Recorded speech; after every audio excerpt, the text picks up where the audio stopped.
بتلاحظ دايما إن ليك صاحبك مهما ياكل الأخضر واليابس، نشويات، حلويات أو حتى بروتينات، مش بيزيد في الوزن. لكن أنت تشم بس الأكل الميزان يطلع كيلو زيادة.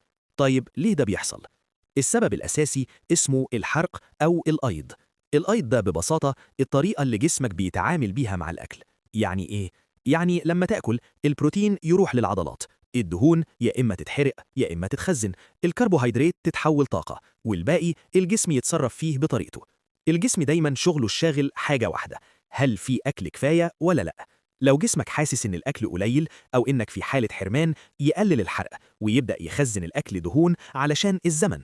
ولو جسمك حاسس إن الأكل متوفر وإن مفيش خطر، يرفع الحرق ويصرف الأكل بسرعة. المشكلة بقى إن الجسم مش دايما تفكيره صح. ساعات يفتكر إن في مجاعة حتى لو الأكل موجود. عشان كده الناس اللي بتاكل كتير وما بتسمنش بيكون عندهم حرق عالي طبيعي كده اتخلقوا، والناس اللي بتسمن من كميات قليلة بيكون جسمهم واطي الحرق وبيحب يخزن أي حاجة تدخل. الخلاصة، الموضوع مش بس أكل، الموضوع جسمك بيتعامل مع الأكل إزاي. وما تنساش ابعت الفيديو لأصحابك الرفيعين، يمكن يفهموا هم ليه كده.